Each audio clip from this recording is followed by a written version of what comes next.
I designed my garden. So this is how, when we bought the house, it was completely dirt. We didn't have any landscape, so I had to be planning and designing uh, a garden for North Texas that will be drought tolerant, as we have extreme weather in these regions. What kind of materials were we using for downsize the yard? Well, as you can see, we're using rock where was dirt, and designing the circles for flower beds and all around this area.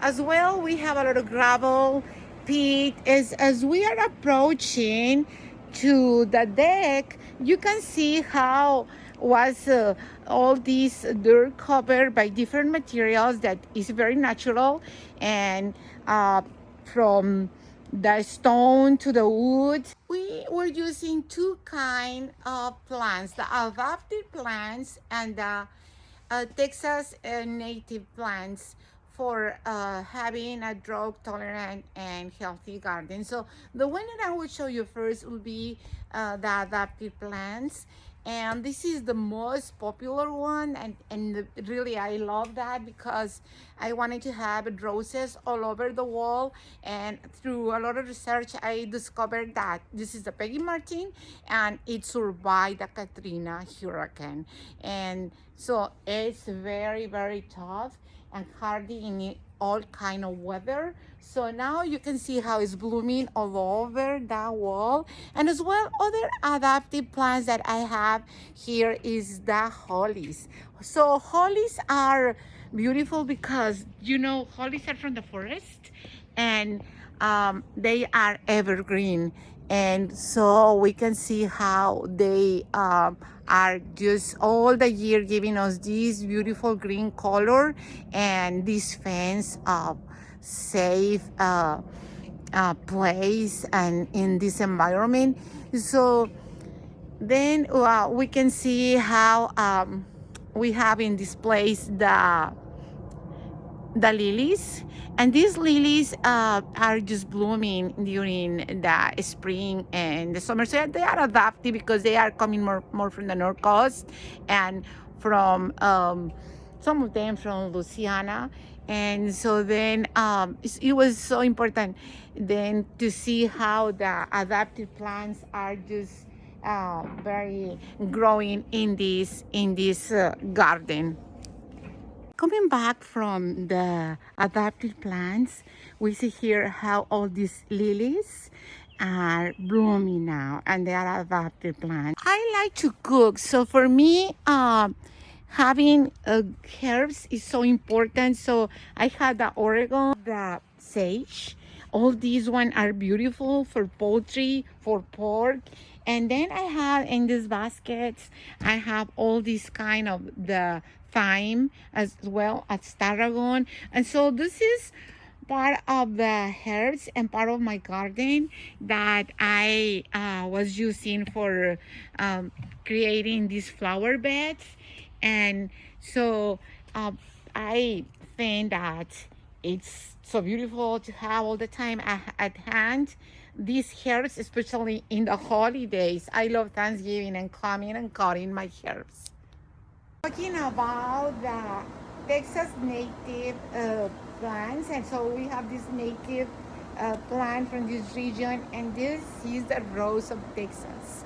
Is the Pavonic Texas, and is giving the most beautiful roses and the flowers. And then next to the Pavonic, we can see the Esperanza. Esperanza is so beautiful, and is from Texas too.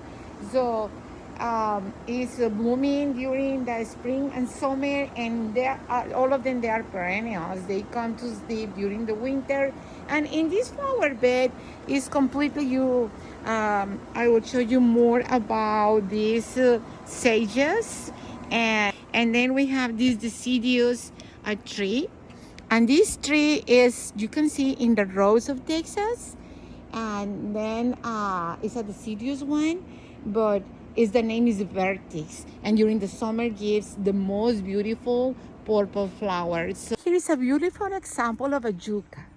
It's a Texas native plant, and as well We see now how the flower it's amazing how it's growing, and we see in a lot of rows of Texas that it is the lantana now is blooming, and it's from Texas.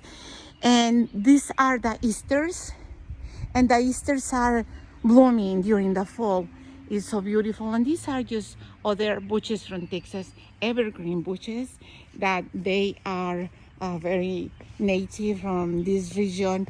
As well, we have the fruit trees that is giving us prunes and peaches and pears. And then we can see here all the sages, the silverado sages, all these plants from Texas. I just want to show you, this is the part where I have the wildflowers from Texas. And so it's beautiful to see how they are blooming, as well as how they are blooming in the road of Texas.